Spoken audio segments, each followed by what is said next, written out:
Good afternoon.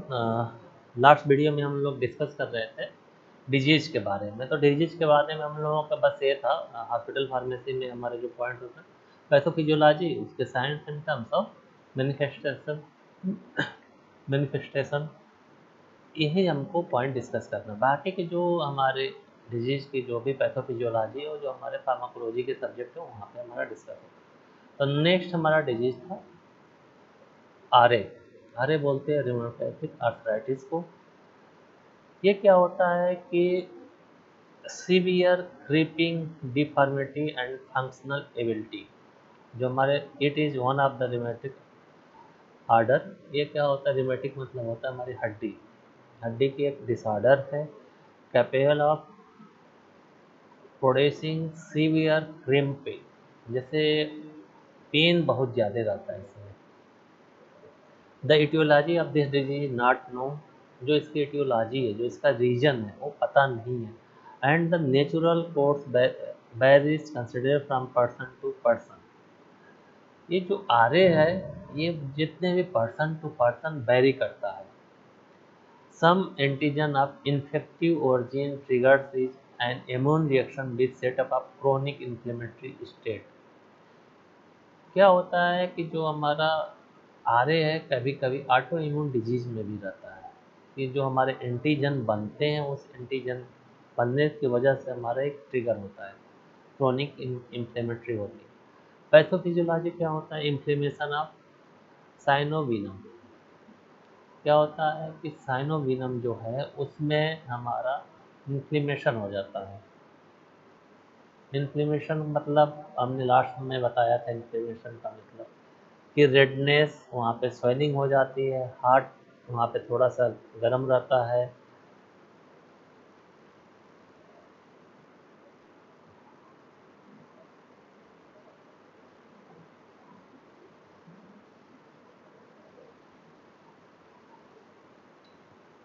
साइनोवियम जो होता है इसको हम बोलते हैं, synovium is sometimes called the स्ट्रटम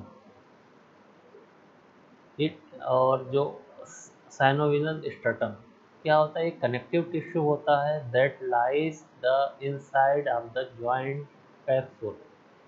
जो हमारे जॉइंट कैप्सूल हैं उसके बीच में कनेक्टिव टिश्यू का वर्क करता है, और इसमें क्या होता है, इन्फ्लेमेशन हो जाता है, इसमें स्वेलिंग हो जाती है।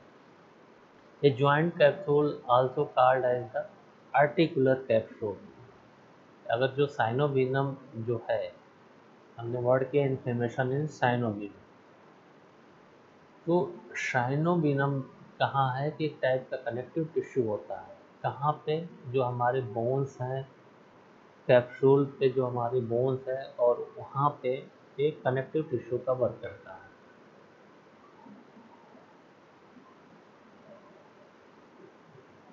दूसरा क्या होता है, thickening and formation of large villi referred as the pannus और कैरेक्टरिस्टिक फीचर्स। जो हमारे नॉर्मल जॉइंट के एनाटॉमी होती है वो डिस्ट्रक्टेड हो जाती है। जो हमारे नॉर्मल जॉइंट की एनाटॉमी है वो डिस्ट्रक्टेड हो जाती है। इसके वजह से क्या होता है, जॉइंट में पेन रहता है। Supporting structure like tendons, ligament, जो टेंडन्स है, लिगमेंट क्या होता है, वीक हो जाता है, leading to instability and partial discoloration और डिसलोकेशन ऑफ जॉइंट। जहाँ पे जॉइंट रहता है, जो हमने जो कनेक्टिव टिश्यू है, साइनोविनम हमने क्या बताया, साइनोविनम मेम्ब्रेन जो होता है एक कनेक्टिव टिश्यू होता है, specialised connective tissue that lines the inner surface of capsule of synovial joints and tendon sheaths. तो जो हमारे जो जॉइंट रहते हैं, जॉइंट हमारा फिक्स है, जो हमारे घुटने का जो जॉइंट है तो क्या उसका फिक्स है, वो डिसलोकेट नहीं होता। जब आर्थराइटिस हो जाता है, आर्थराइटिस में क्या होता है कि हमारा वहाँ पे जो एनाटॉमी है जॉइंट्स की वो डिस्ट्रक्टेड हो जाते हैं। जो भी सपोर्टिंग स्ट्रक्चर होते हैं, सपोर्टिंग स्ट्रक्चर में क्या होता रहा, supporting structure like tendons, ligaments. जो टेंडन और लिगामेंट्स हैं वो क्या होते हैं, वीक हो जाते हैं, वीकेन हो जाते हैं। और लीडिंग, जब ये दोनों जब वीकेन होंगे, मतलब supporting structure like tendon and ligament weaken, leading to instability and partial dislocation of joint. इसके वजह से क्या होता है कि जो जॉइंट्स हैं वो पार्शियल डिसलोकेट हो जाते हैं, और जब हमारा पार्शियल डिसलोकेशन होता है तो जॉइंट पेन बहुत ज़्यादा होगा। Similar rheumatoid nodules are also seen in the subcutaneous tissue over the pressure point। जो हमारे एक्सटर्नल सरफेस हैं वहाँ पे भी पेन होता है। Antibody card rheumatoid factor against IgG, IgM and IgA are found in serum and synovial fluid in RA patient। जो rheumatoid arthritis के पेशेंट हैं उसके अगेंस्ट में जो भी है हमारा एंटीबॉडी जनरेट हो जाते हैं। इसके साइन सिम्टम्स क्या होता है? फैटजू, एनोरेक्सिया। एनोरेक्सिया का मतलब होता है लॉस ऑफ एपेटाइट, भूख न लगना। फैटजू हम आपको पहले ही बताए थे, फैटजू का मतलब क्या होता है। फैटजू में हमारा क्या है? फील लाइक अच्छा फील नहीं करना, थकान, अनईजी फीलिंग रहती है फैटजू में, तो फैटजू होता है। एनोरेक्सिया होता है, एनोरेक्सिया का मतलब होता है लॉस ऑफ एपेटाइट, मतलब भूख न लगना।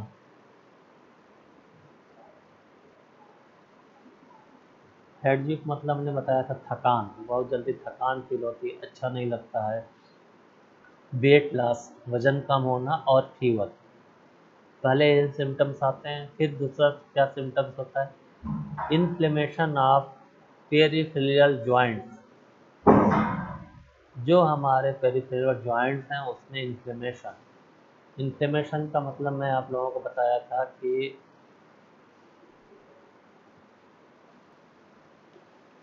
क्या inflammation of peripheral joints. Inflammation मतलब क्या होता है? सूजन। सूजन कैसा होता है? वहाँ पर रेडनेस होती है, वहाँ पर थोड़ा सा गर्म होता है और एरिया बढ़ जाता है, तो सूजन होता है पेरिफेरल जॉइंट्स पे। Most frequently the small joints of hand and feet. जो उंगलियों के जॉइंट्स हैं, जो ये सब जॉइंट्स रहते हैं, यहाँ पे क्या हो जाता है? इन्फ्लेमेशन हो जाता है। हाथ में, पैर के, रिस्ट में, लार्ज जॉइंट में, ये सारे क्या होते हैं? इन्वॉल्व होते हैं। मॉर्निंग स्टिफनेस क्या होता है कि जैसे नहीं होता, ये जो मूवमेंट है, मूवमेंट नॉर्मल ना होकर स्टिफनेस, अकड़ जाती है, अकड़न जिसको बोलते हैं। मॉर्निंग स्टिफनेस रहता है। जो मॉर्निंग स्टिफनेस होता है वो कॉमन सिम्टम्स होता है। There is stiffness of joint early in the morning. सबसे ज़्यादा अकड़न सुबह में रहता है, जो भी हमारे आरए के पेशेंट हैं। Chronic inflammation of joint result in erosion and the margin of the bones. जो हमने क्रोनिक अगर इन्फ्लेमेशन है, काफ़ी टाइम तक उसमें स्वेलिंग रहता है, तो क्या होता है? बोन्स के जो मार्जिन्स है वो खराब होने लगती है, रोज इरोज होने लगती है। डिफॉर्मिटी में develop mainly deviation of the finger neck deformity. जितने भी सबसे ये रहता है कि जितना भी जॉइंट है, जॉइंट में पेन होता है, वो किसके वजह से होता है? जो हमारे कनेक्टिव टिश्यू है, जो साइनोविनम है, वो क्या होता है उसमें जो नॉर्मल जॉइंट एनाटॉमी और डिस्ट्रक्टेड होने लगती है। जो हमारे सपोर्टिंग स्ट्रक्चर होते हैं, टेंडन, लिगामेंट्स, वो वीक होने लगते हैं। और वो जब वीक होने लगते हैं तो जो जॉइंट है, जॉइंट का जो पार्शियल डिसलोकेशन होने लगता है।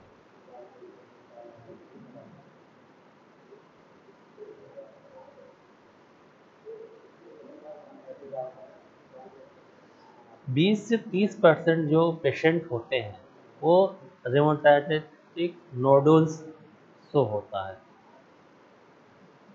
ये एल्बो और जो long surface of exterior long the exterior surface of the forearm, elbow में और जो हमारे long exterior surface of forearm है वहीं पे दिखता है। Inflammation of organ other than joints like heart, heart को बोलते हैं पेरिकार्डिस, लंग्स, आइज में अकर। जॉइंट्स के अलावा भी इन्फ्लेमेशन होता है। ये था हमारा आर्य। इसके बाद होता है इपिलेप्सी। इपिलेप्सी ये क्या होता है? आपका सीजर बोलते हैं। It is the chronic disorder. Chronic का मतलब है जो काफ़ी टाइम से है। एक्यूट का मतलब तुरंत होता है, क्रोनिक का मतलब पुराना। तो जो एपिलेप्सी है,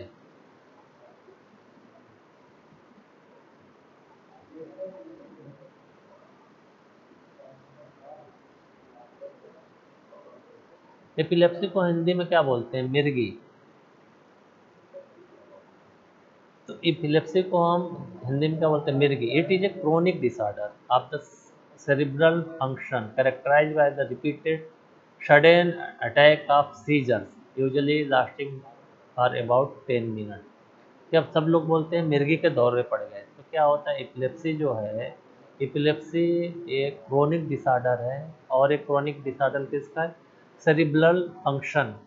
सेरिब्रल फंक्शन का characterize by repeated sudden attack of seizure. Seizure जो होता है, सडन अटैक ऑफ सीजर जो होता है, दौरे जो पड़ सीजर बोलते हैं, वहाँ पे क्या होता है? सेरिब्रल डिस्फंक्शन होता है। सीजर को हम हिंदी में बोलते हैं दौरा। तो जो मिर्गी होता है, मिर्गी का क्या रहता है? दौरा पड़ता है 5-10 मिनट का। तो epilepsy, it is the chronic disorder of the cerebral function characterized by the repeated sudden attack of seizure usually lasting for about 10 minutes। इसमें क्या होता है? इसकी एटियोलॉजी क्या है? एटियोलॉजी में होता है ब्रेन ट्यूमर। किसी के ब्रेन में ट्यूमर हो गया हो, ब्रेन ट्यूमर की वजह से जो उसका सेरिब्रल फंक्शन है वो प्रॉपर वर्क नहीं करता है, उसके वजह से हो सकता है। एक्सीडेंटल सीएनएस डैमेज, जो सेंट्रल नर्वस सिस्टम है, वो एक्सीडेंटल, कोई किसी का एक्सीडेंट हो गया हो, चाहे सीएनएस को डैमेज हो जाए, कहीं इन्फेक्शन हो जाए, और many other causes of seizure, जो दूसरे बहुत से काज हो सकते हैं दौरा के। तो ये इसकी एटियोलॉजी होती है। एटियोलॉजी में हमने क्या बताया? सबसे पहले ब्रेन ट्यूमर, ब्रेन में ट्यूमर है वो, एक्सीडेंटल सीएनएस डैमेज हो, इन्फेक्शन हो, और other many causes of seizure, ये इसकी एटियोलॉजी होती है। और इसके अगर पैथोफिजियोलॉजी की बात करें, पैथोफिजियोलॉजी में क्या होता है? Normally electric charge are generated by the neuronal cells which are called neuronal discharge in response to stimulate। क्या रहता है? जो न्यूरॉन्स हैं, न्यूरॉन में क्या रहता है कि इलेक्ट्रिक चार्ज जनरेट होते हैं। Normally electric charge are generated by the neuronal cell. Neuronal cell में क्या रहता है? इलेक्ट्रिक चार्ज डेवलप होता है।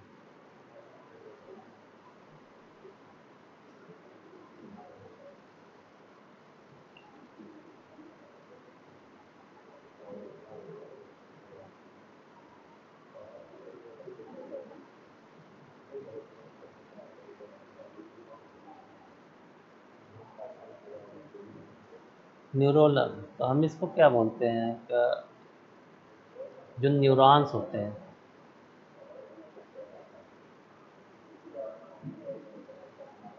न्यूरोनल हम बोलते हैं relating to the neurons of न्यूरस।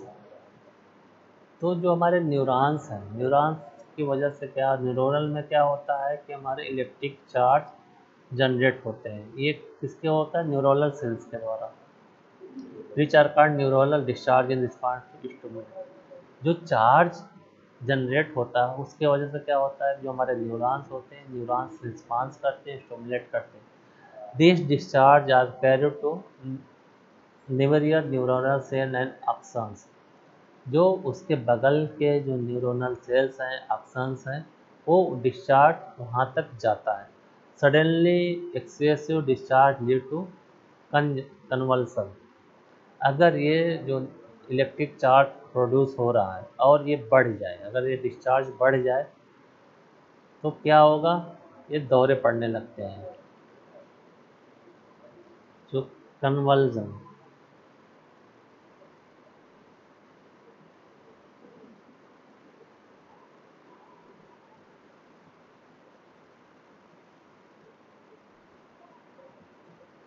Convulsion में क्या होता है? जो हमारे ऐंठन बोलते हैं, बेहोशी और ऐंठन, हमारे बॉडी में क्या होता है, बेहोश जब निर्गीत दौरे पड़ते क्या होता है, उनके मसल में पूरी ऐठन होने लगती है और बेहोश होने लगते हैं, तो हम उसको वर्ड यूज करते हैं कन्वर्जन। तो जो अगर हमारा sudden excessive discharge due to conversion, जो हमारे डिस्चार्ज हैं, जो इलेक्ट्रिक जनरेट हो रही है, वो अगर बढ़ जाए तो उसके वजह से क्या हो जाए, कन्वर्सन होने लगते हैं। टाइप ऑफ इपिलेप्सी, तो टाइप ऑफ इपिलेप्सी में सबसे पहले होता है ग्रांडल इपिलेप्सी,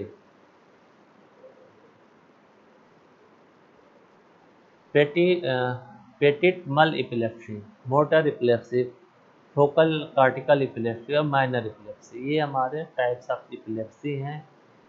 इसका जो साइन सिम्टम्स होता है, generally convulsion, sudden loss of consciousness, बेहोश होना, मांसपेशी में अकड़न, क्राइंग, चिल्लाना, फॉलिंग, क्या होता है पेशेंट गिर जाता है, clonic movement of muscle, clonic movement of muscle होता है, loss of control over the various activity, eyelid blinking, जो आँख पे जो आईलिड रहते हैं वो ब्लिंक करने लगती है। तो ये हमारे क्या रहते हैं, साइन सिम्टम्स होते हैं। इसमें जो हम ड्रग देते हैं उसमें हम फिनोटोइन, मेथोइन, कार्बाजेपिपाइन, फिनोबार्बिटोन, ट्रामिडोन, ये हम एपिलेप्सी के लिए ये दवा देते हैं। फिनोटोइन, मेथोइन, एथॉक्सीमाइड, एथोसिमाइड्स, कार्माजेपिन, फिनोबार्बिटोन, ट्राइमिडोन। नेक्स्ट जो डिजीज है वो है पेप्टिक अल्सर। तो पेप्टिक अल्सर कहाँ होता है, ये होता है, ये अल्सर, पहले अल्सर क्या होता है उसके बाद हम पेप्टिक अल्सर बात करेंगे। अल्सर किसको बोलते हैं, व्हाट इज अल्सर?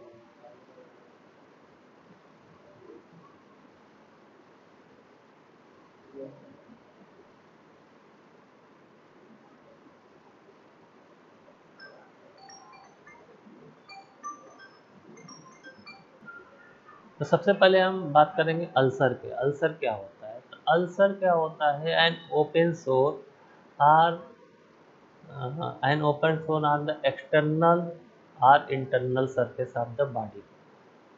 कोई अगर ओपन सोर है, यस वो आर यू सोर, वो कहाँ पे है, हमारे बॉडी के इंटरनल सरफेस पे या एक्सटर्नल सरफेस पे, caused by a break in the skin or mucous membrane which fails to heal।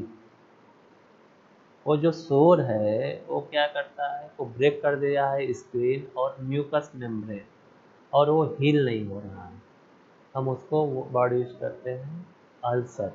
Ulcer range from the small painful sore in the mouth to bed sore and the serious lesion of the stomach और intestine. क्या होता है, mouth ulcer भी होता है। तो mouth ulcer में क्या होता है, बहुत छोटे सोर होते हैं जिसमें पेन होता है, जो हमारे सीरियस लेसन है, अगर स्टमक में भी हो सकते हैं। तो हमारा जो पेप्टिक अल्सर होता है, तो peptic ulcer an ulcer occurring in the lower end of the oesophagus in the stomach. Stomach का जो पार्ट है ईसोफेगस, वहाँ पे अल्सर होता है, उसको हम बोलते हैं peptic ulcer. It's other surrounding tissue pen in the most characteristic symptom, it is relieved by food and alkali. क्या होता है पेप्टिक अल्सर में कि पेन होता है, तो जब हम खाना खा लेते हैं तो थोड़ा सा जो पेन है वो पेन कम होता है, या तो कोई हम एंटासिड ले लें, एल्कली ले लें, क्या हमारे स्टमक में गैस्ट्रिक जूस है, एसिड है, उसकी वजह से भी पेन और ज़्यादा रहता है। तो जब हम एल्कली लेते हैं तो थोड़ा सा रिलीफ मिलता है। दे आर मैंने टू टाइप पेप्टिक अल्सर, दो तरह का पेप्टिक अल्सर होता है। पहला होता है डिओडेड्रनल अल्सर। डिओडेड्रनल अल्सर होता है क्या, it is the peptic ulcer in the wall of duodenum. Duodenum में जो होता है वहाँ पे पेप्टिक अल्सर होता है, एक्सटेंडिंग इनटू मस्कुलरिस म्यूकोसा।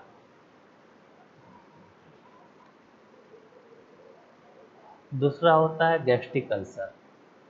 जो गैस्ट्रिक अल्सर होता है, gastric ulcer it is ulcer in stomach. It occurs less frequently than the duodenum ulcer. It is more common in men than women and usually occurs after the 50 years of age. जो gastric ulcer है वो stomach में होता है और इसकी जो frequency है frequently less than duodenum ulcer. जो डिओडेनल अल्सर है उससे कम होता है और ये ज़्यादा कॉमन है किसमें, मेन में। औरतों में ये कम होता है, मेन में ज़्यादा होता है और जनरली आफ्टर 50 ईयर्स, जो 50 साल के बाद के एज में ये ज़्यादा होता है। तो हम बात करेंगे अब डिओडेनल अल्सर की।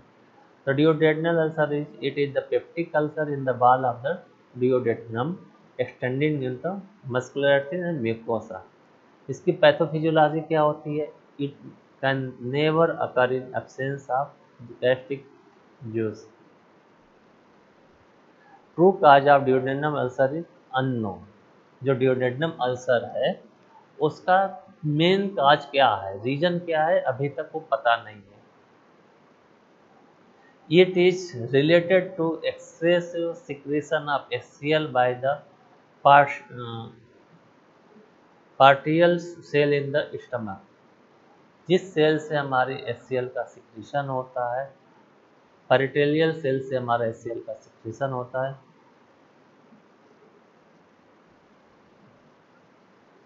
जो पैरिटल सेल्स है वहाँ से हमारा HCl का सिक्रेशन बढ़ जाए तभी भी होता है। Half the patient will duodenum ulcer for the gastric hyper secretion. क्या होता है कि गैस्ट्रिक हाइपर सिक्रेशन ज़्यादा पेशेंट में दिखता है। ये किसके वजह से होता है, it is due to increase peritoneal cell mass. जो पेरिटोनियल सेल मास है वो बढ़ जाए। Excessive gastric release during meals. जब हम खाना खाते हैं, खाना खाने के टाइम जो गैस्ट्रिक रिलीज है वो ज़्यादा हो। High sensitivity to gastrin. Gastrin के अगेंस्ट में सेंसिटिविटी ज़्यादा होता है तभी हो सकता है। It occurs more frequently in patient with the hyper parathyroidism, alcoholic cirrhosis और रिमेटोइड आर्थराइटिस। इन पेशेंट में ये ज़्यादा मिलता है। क्या क्या बताया, alcoholic cirrhosis, rheumatoid arthritis, hyper parathyroidism. इस पेशेंट में ये ज़्यादा दिखने को मिलता है।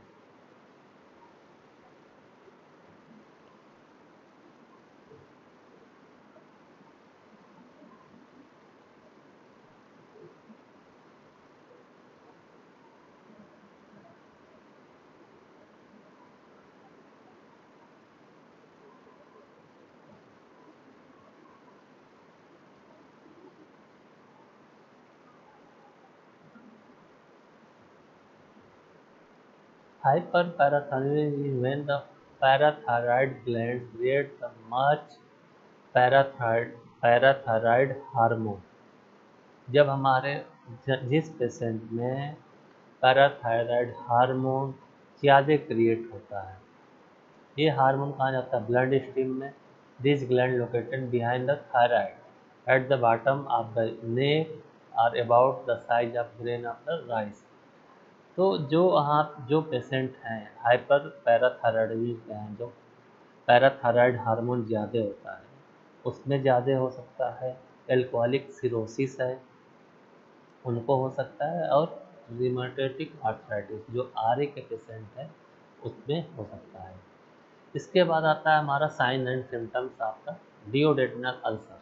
क्या साइन सिम्टम्स होते हैं, तो सबसे पहला जो साइन सिम्टम्स होता है acute inflammation of duodenal mucosa. जो डिओडेनल म्यूकोसा है उसमें क्या हो, इन्फ्लेमेशन हो, उसमें सूजन हो, एक्यूट इन्फ्लेमेशन। दूसरा क्या होता है, बर्निंग पेन, जो बोलते हैं क्या पेट में जलन हो रहा है, burning pain in the mid epigastrium, जो माइड गैस्ट्रियम के एरिया हो वहाँ पे बर्निंग पेन का सेंसेशन हो, which is relieve by ingestion of the food या एंटासिड। बर्निंग पेन जो है वो कम कब हो जाए, जब हम कोई खाना खा लें और एंटासिड ले लें। जैसे खाली पेट होता है तो क्या होता है, बर्निंग सेंसेशन होने लगता है। Patient gain weight due to eating to relieve the pain. क्या होता है कि जो जिनको ड्यूडेनम अल्सर है, पेट खाली होता है तो क्या होने लगता है, पेन होने लगता है। जब पेन होता है, पेन से बचने के लिए क्या होता है, उनका इंटेक का फूड, जो खाना खा रहे हैं वो इंटेक का फूड क्या होता है, बढ़ जाता है। जब इंटेक का फूड बढ़ता है तो क्या होगा, वेट गेन होगा। Patient gain weight due to eating to relieve the pain. Iron deficiency anaemia, ये भी होता है। In some patient no pain but show haemorrhages, बहुत से पेशेंट में पेन नहीं होता है बट ब्लीडिंग हो जाती। अब हम साइंस सिम्टम्स हो गया, हम इसकी पैथोफिजियोलॉजी की बात करेंगे। पैथोफिजियोलॉजी में क्या है, it also can not occur absence of acid. It also cannot occur absence of acid. Gastric ulcer tend to be associated with lower rate of gastric acid secretion as compared to normal subjects. It's commonly occur at the area where two different types of epithelial joints. कहाँ कहाँ पे हो सकता है, जहाँ पे दो अलग अलग तरह के एपिथेलियल ज्वाइंट्स होते हैं वहीं पे ये ज़्यादा होता है। Gastric ulcer primarily due to the breakdown of the mucosal barrier to back diffusion of the acid secreted by the fundic peritoneal cell। क्या होता है, जो म्यूकस मेम्ब्रेन जो बैरियर है वो डैमेज हो जाए, ब्रेक डाउन हो जाए, टूट जाए, उसके वजह से हमारा होता है cigarette smoking and ingestion of salicylate increase the risk of developing gastric ulcer disease। Cigarette smoking और जब हम सैलिसिलेट, एस्टाइल सैलिसिलिक एसिड या सैलिसिलेट लेते हैं, बहुत से हमारे ड्रग सैलिसिलेट के साल्ट आते हैं, उस सैलिसिलेट के जब साल्ट लेते हैं तो सैलिसिलिक एसिड बनता है, तो उसके वजह से हमारा रिस्क रहता है डेवलपिंग गैस्ट्रिक अल्सर डिजीज का। गैस्ट्रिक अल्सर का जो साइन सिम्टम्स है, क्या होता है, sign and symptoms of gastric ulcer, gastric pain which is reduce by food. जो गैस्ट्रिक पेन है वो कम हो जाता है जब हम खाना लेते हैं तब। The pain in gastric ulcer is burning but less localised than duodenal ulcer. जो डिओडेनल अल्सर होता है उसमें क्या होता है कि उसका एरिया जो रहता है वो ज़्यादा रहता है, बहुत कुछ ज़्यादा एरिया में इसका पेन रहता है। बट जो हमारा गैस्ट्रिक अल्सर है वो बिल्कुल लोकलाइज एरिया में ही पेन होता है। Gastric ulcer pain generally do not occur at night. रात में दर्द नहीं होता, जनरली रात में दर्द नहीं होता है। Complication include peritoneal sepsis and pancreatitis, तो कॉम्प्लिकेशन होने लगते हैं। तो पेप्टिक अल्सर में क्या है, मेनली जो हमारा पेन है, पेन जब हम खाना खा लेते हैं तो नहीं रहता है। अल्सर क्या होता है, अल्सर क्या होता है, जैसे हमारी जो स्किन है या इंटरनल या एक्सटर्नल जो भी हमारे सरफेसेस हैं वहाँ पे होता है। हमारा माउथ अल्सर या गैस्ट्रिक अल्सर, माउथ अल्सर में क्या होता है कि वो हील नहीं होता है। अल्सर क्या होता है, ओपन सोर होता है। ओपन सोर कहाँ हो सकता है, एक्सटर्नल सरफेस पे या इंटरनल सरफेस पे, जो भी हमारा बॉडी है, बॉडी के इंटरनल एक्सटर्नल सरफेस पे हमारा सोर होता है। जो ये सोर होता है cause by the break in the skin और म्यूकस, जो हमारा स्किन है या म्यूकस मेम्ब्रेन है, जो हमारे जीआई के म्यूकस मेम्ब्रेन है, गैस्ट्रिक म्यूकस मेम्ब्रेन है, उस पे सोर हो जाए, विच फेल टू हील, जो सोर हुआ है वो हील नहीं हो रहा है। जब वो सोर है तो क्या होगा, उसमें पेन होता है, ulcer ranges from small painful sore in mouth और अलग सीरियस लेसन, ये स्टमक में हो सकता है या ड्यूडेनल हो सकता है। तो दो तरह के हमने अल्सर बताए, पेप्टिक अल्सर, पहला हमारा गैस्ट्रिक अल्सर और दूसरा एक डिओडेनम अल्सर। दोनों के साइन सिम्टम्स अप्रॉक्स सिमिलर होते हैं, दोनों का सिमिलर होता है। गैस्ट्रिक अल्सर हमारा लेस है, कम लोगों में होता है, लेकिन मेल में ज़्यादा होता है, फीमेल में कम होता है। जो ड्यूडेनम अल्सर होता है वो ज़्यादा होता है as compare to gastric ulcer. जो गैस्ट्रिक अल्सर है वो अप्रॉक्स एबव 50 एज ज़्यादा रहता है। पैथोफिजियोलॉजी में हमारा जो अगर सिगरेट स्मोकिंग या सैलिसिलेट का इंक्रीज इंटेक्ट है तो हमारा रिस्क बढ़ जाता है गैस्ट्रिक अल्सर के लिए। जब हम एल्कली लेते हैं या एंटासिड लेते हैं या खाना खाते हैं, मील लेते हैं, तो हमारा कम हो जाता है पेन। और हम पेन से बचने के लिए क्या होता है, जब हम ज़्यादा खाने लगते हैं तो हमारा वेट गेन हो जाता है। इसके बाद हमारा है सीएनएस डिसऑर्डर। सीएनएस डिसऑर्डर में जो हमारे disorder of heart, disorder of the blood vessel, दो तरह के हमारे सीएनएस डिसऑर्डर हैं। ये पॉइंट हम नेक्स्ट वीडियो में डिस्कस करेंगे।